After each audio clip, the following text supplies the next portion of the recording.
Alright, so I'm back. We got the shop back down in here. We're vacuuming out the drain. Because we want to vacuum not just the drain line, but a little bit down in there. Try and pull anything else that may have slipped down in there. We've already got this whole area around here vacuumed up.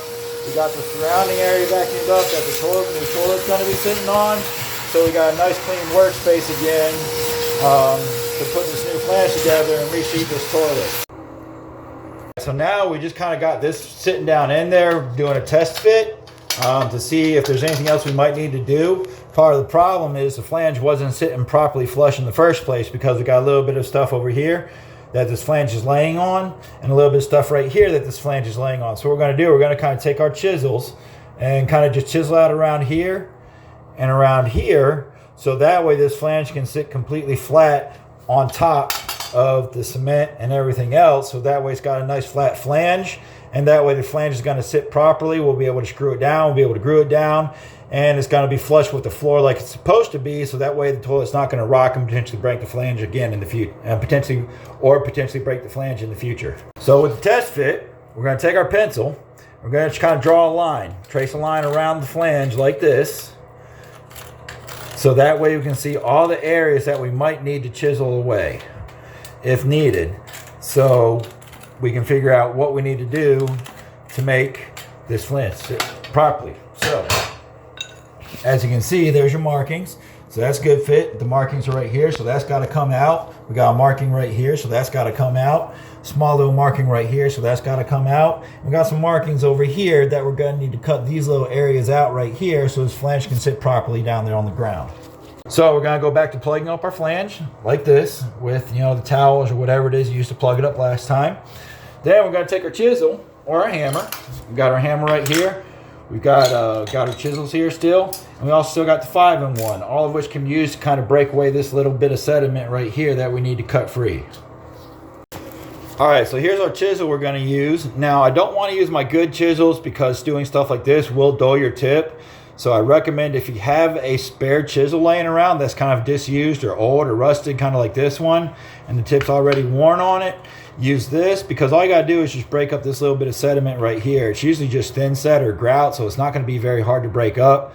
But I still don't want to damage the tips on my good chisels because I also use these chisels for other things like doors and windows and things like that. So I want to make sure I keep these sharp. These are my good set. This is my bad set. This is my other one that I use for plumbing and stuff like that to break this things out. Also comes with what you see on the back right here. This little rough area right here. And this little rough area right here that my thumb's been rubbing on, that's what's called a rasp. That's going to help if you need to rasp out something or widen a hole. That's what the rasp is for.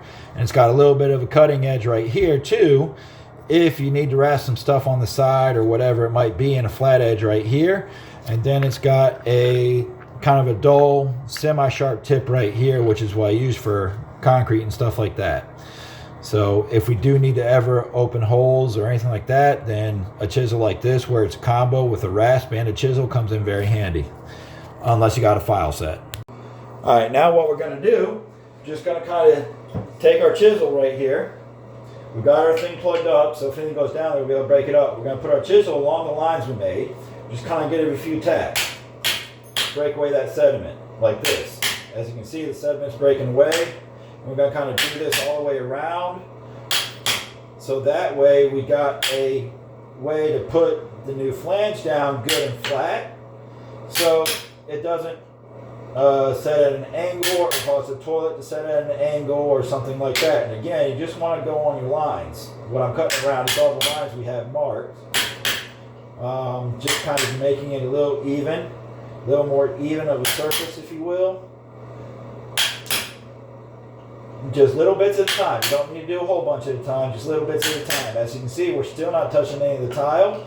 We're just kind of getting away some of this mortar right here that was an overflow from the tile when it was set. So we can, kind of use this so we can break this away and clean this area out. So we got a good area to put this flange on.